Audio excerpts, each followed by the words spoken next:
sensing this danger. This is the greatest showman! He is floating on air now! He's going to send it back. Here's the Multicultural AFL Football Show with Vanessa Gatica, Habir Singh Kang and Fuad Andrewas. Hello and welcome to the Multicultural AFL Footy Show. I am Vanessa, and on tonight's remote panel, we have Habir and Fuad Andrewas in Adelaide. Hello, guys. Hello, Vanessa.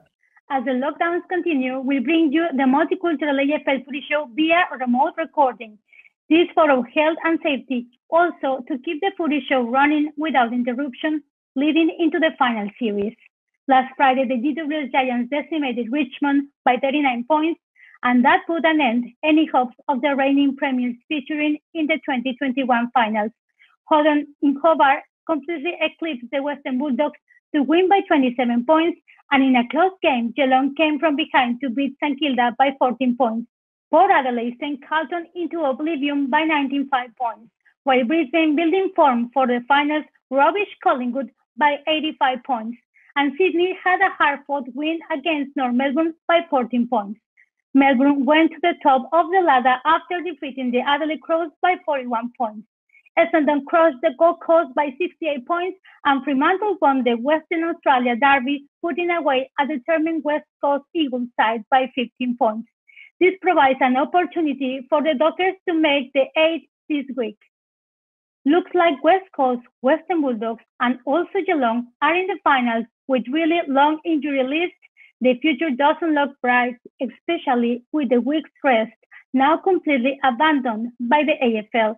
What are your thoughts, Javier, starting with the Giants game on Friday night? Well, Giants, they are in a hot form. To put up a performance, what they did without Toby Green, that was marvelous. And huge credit goes to Liam Cameron. I think towards the business part of the season, he was able to get into some sort of rhythm where the ball movement is good, and Tim Toronto, like he's found like a new avenue of scoring goals. So that is very good for the team, and I think the way they are gelling together, and they made a good statement against Richmond, because Richmond were fighting in this game and they knew what's at stake.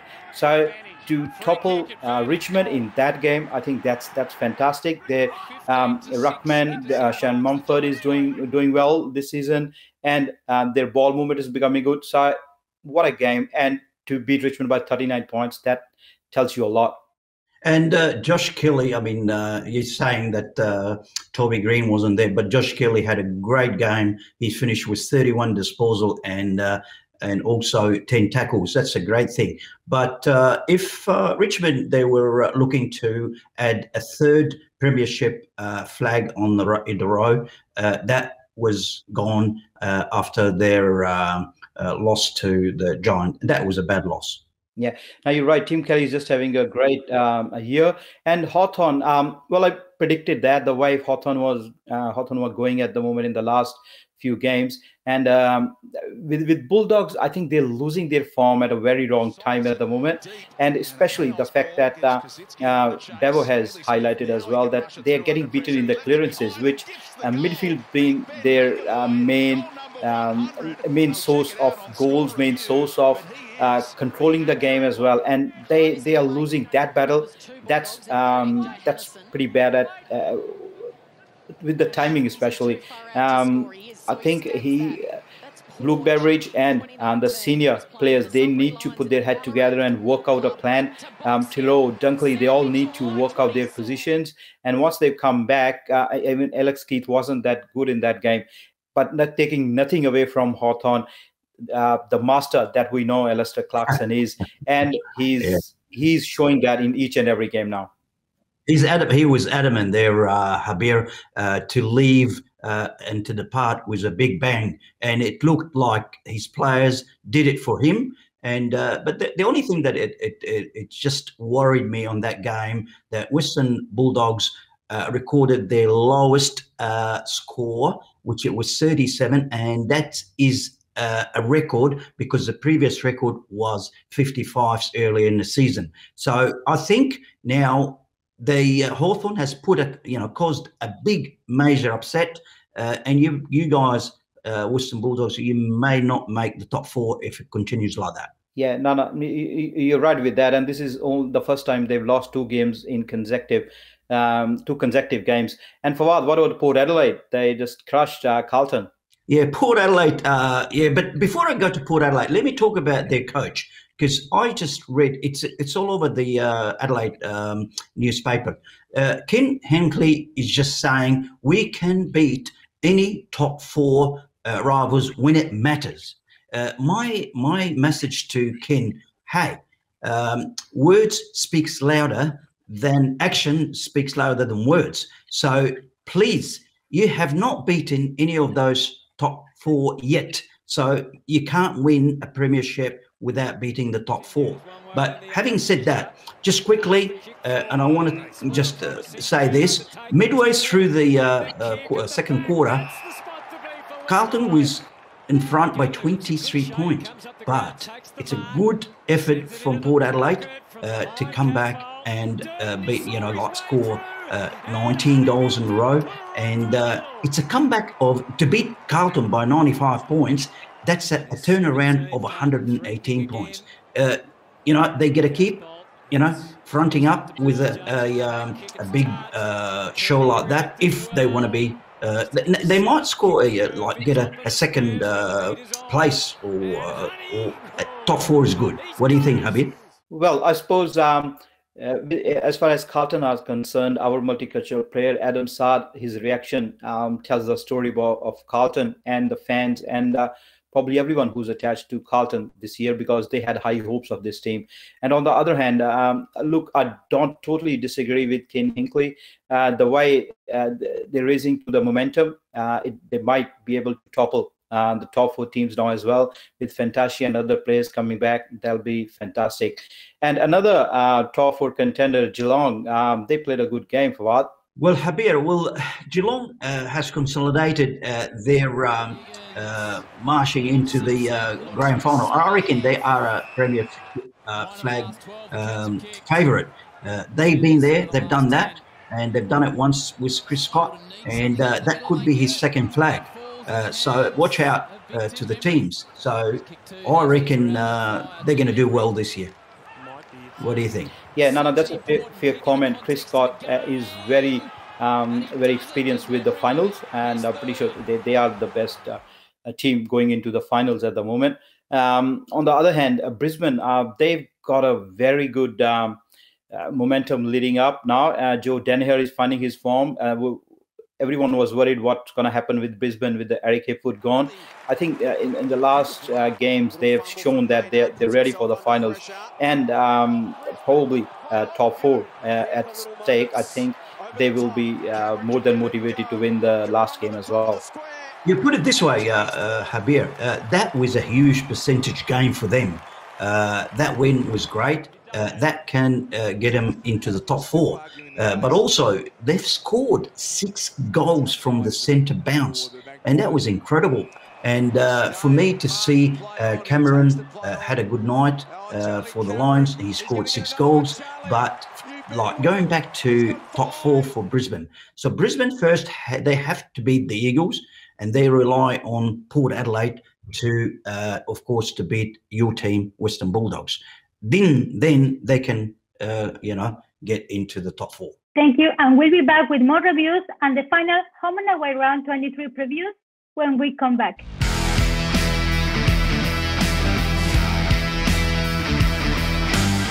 Welcome back to the show. More reviews starting with Sydney defeated North Melbourne, while Melbourne hits the top of the ladder.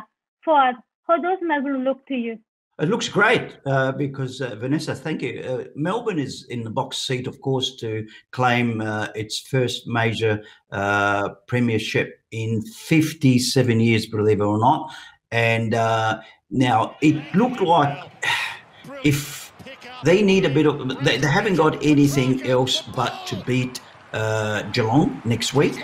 So if they don't beat Geelong, they don't become a premier, and I think they can do it. They can do that, and it's not going to be an upset. But let's have a look quickly. Bailey Fritsch, he scored 7 goals, which on his own he scored 42 points, and mind you, Melbourne won by 41 points, so he was just the major contributor to that. So I can see the answer to your question. I think it's a year of Melbourne. But the next game, Habir, it's Sydney against Kangaroos.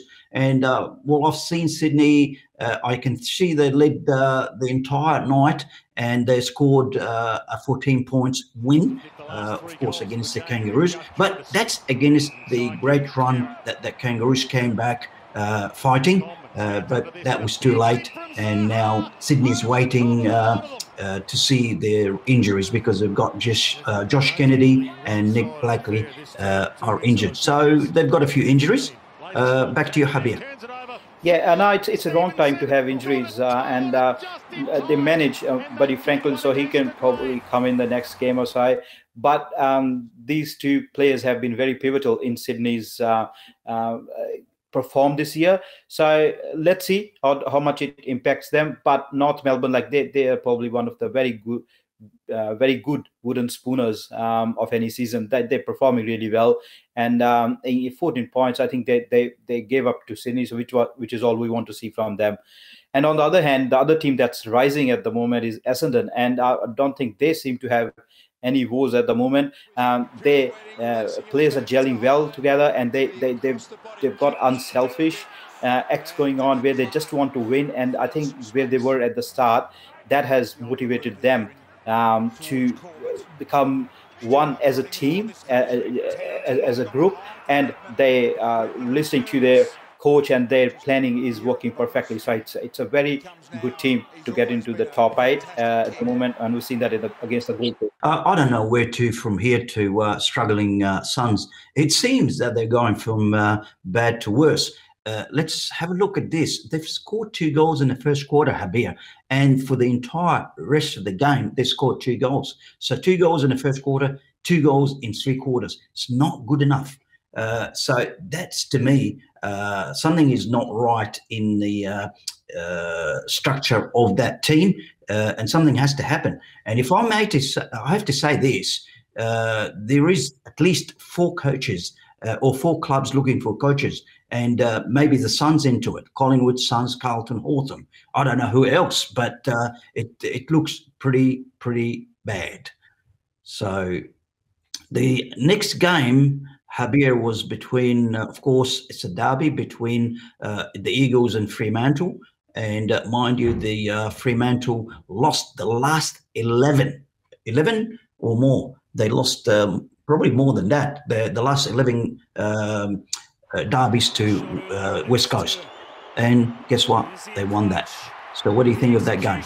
Yeah, well, not a huge surprise with the current form of West Coast. But to me, the biggest winner was the crowd. They get to see the game, and it was just so beautiful and entertaining to watch the crowds getting behind the team, and especially in such a crunch game and a close game as well.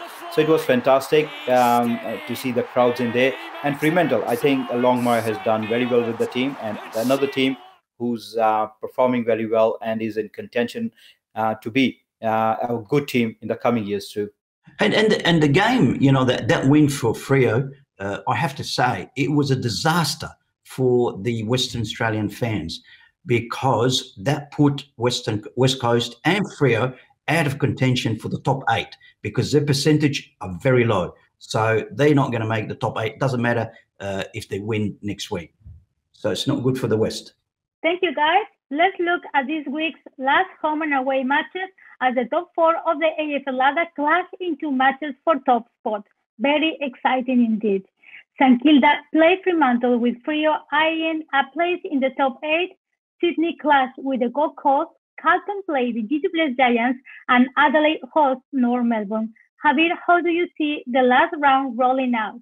I believe everyone would be putting their best foot forward, and I think we're going to see a very good games, starting from St Kilda versus Fremantle. I think St Kilda haven't done well, but if you see in the last game as well, they were up for quite a lot of time. So they have the potential, they've got the talent, and let's see if they can serve it up to Fremantle. And Fremantle, on the other hand, they've got their tails up after having a good game in Derby, and I believe Fremantle should come on top in this game. And the next game, of course, Habir, is Sydney and West Coast, Gold Coast. How do you see the winner here? Well, moving on to the next game, Sydney. I don't think Gold Coast has enough ammunition to stop them.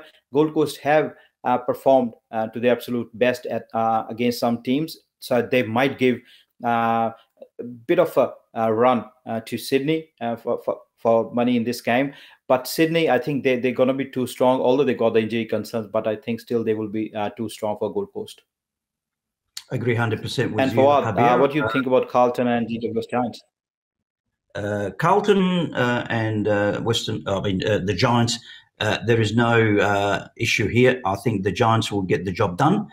They had a good win last week, and they're too strong for Carlton. Carlton's got off and on field issues, so I think the Giants will do the job.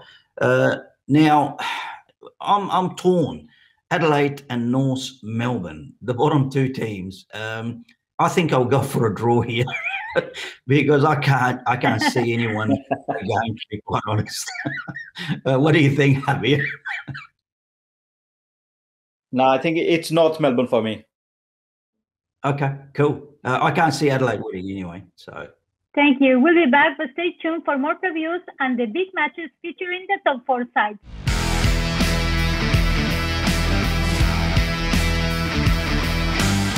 Welcome back. We continue with round 23, biggest games of the year. They will be shape changers. What are your thoughts, Javier? Well, I believe Richmond versus Hawthorn. This is a friend against a friend at the moment with the Hardwick and Lester Clarkson. Let's see what Richmond can serve up to Lester Clarkson in his last game for the Hawks. And boy, Master has left all the Hawks with so much memories. And they can say that when he even left, the team was in the top form, and they were able to beat Bulldogs even without Jagomira and Worpel as well. So it was all the class of Master Clarkson. And let's see what his friend serves up to him in this game. And I believe Hawthorn would be a touch stronger than the Richmond in this game. 100% agree with you, Javier. The Master is going to do it. That's the game of his life. And he's going to win. Hawthorn for me. And the next game is Essendon and Collingwood. Poor Collingwood. I think Essendon are going to go for percentage here. So it's Essendon for me. Javier, what about Brisbane and West Coast? Yeah, but with the Essendon and Collingwood as well, I believe Collingwood still might serve up to them because there are a few games which we know in AFL they are played on emotions more than the skills and everything. So this is going to be another game, and Collingwood might put up a good show. Let's see. And Brisbane versus West Coast. Brisbane are too strong for West Coast at the moment. West Coast, I think their season is over and they're not doing well. They're getting beaten by teams very easily now. So I don't see them standing up against Brisbane unless they can find some sort of motivation from somewhere. And Port Adelaide and Bulldogs. I don't know because it's a very hard game for Bulldogs, very hard. And Port Adelaide are performing very well. Last time we didn't have Scott Lysett as the main ruckman was missing, and this time we are having the woes of our ruckman. So I think Port Adelaide will be touch stronger. Although if it happens at Marvel, there could be some advantage, but the type of goal kicking and the skill errors Bulldogs are doing at the moment, I don't see them performing that well, unless, as I mentioned at the start. I'm going with you. I reckon Port Adelaide will lose that game because Western Bulldogs are not going to lose 2 or 3 games in a row. Believe me, they're going to come back, and I think it's a win for Western Bulldogs. I hope they do, and they should. They don't really have a reason. Every team is getting affected by the injuries, and every team is getting affected by other reasons as well. And it was said that Ryan Gardner had to pull back at the last game, in the last game at the last minute. So things around COVID sort of having their impact too. But to me, it's although I want Bulldogs to win, but I think it's Port Adelaide for me. And apart from that, the other game, Geelong versus Melbourne, it's going to be a cracker for us.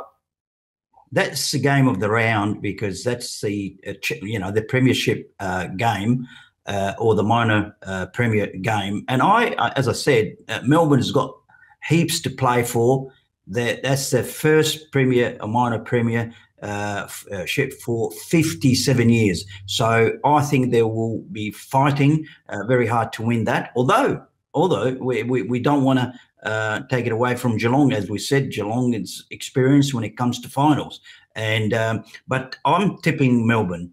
Yeah, well, if that doesn't motivate you, I don't know what else can. That when they were minor premiers, they went on to win the premiership as well that year. So I think Melbourne should fight hard for this game. But Geelong, as we all know, even in the last game at St Kilda, they were down, and then after that they found a way to come back. So I believe they will be giving a very hard fight to Melbourne, and Geelong might come on top for me. No problems. Back to you, Vanessa. Thank you, guys. Which brings me to my footy tips. In the last round of the year, I'm going for Fremantle, Sydney, GWS Giants, Adelaide, Hawthorn, Essendon, Brisbane, Western Bulldogs, and Geelong. With COVID restrictions and lockdown, it is advisable to check with your local media for times and venues to confirm when and where your team is playing. That is all we have time for this week. You can also watch us in Adelaide on Channel 44 Friday evenings, on Aurora Foxtel TV at midday Saturday, and on the NEMBC YouTube. You are listening to this podcast on the Community Radio Network, and the AFL Diversity Language News can be heard on national multicultural radio stations. I am Vanessa Gatica. I'm Harbir Singh. I am Fuad Andreas. Thank you for being with us, and we shall leave you with the last few of minutes from the final quarter of the Geelong and St Kilda match. Stepping past one, Switkowski the entry, open goal square. Schultz loves his situation. He's just got to keep his feet, but the cavalry arrive for the Eagles. McGovern, Edwards, Schultz continue to go. Edwards trying to brush a couple off, he's gone. It'll go down in Derby folklore. The decimated Dockers wreak some Derby destruction to break the streak and put a serious dent in the Eagles' finals dreams. A great day for David Mundy. It's the Dockers by 15.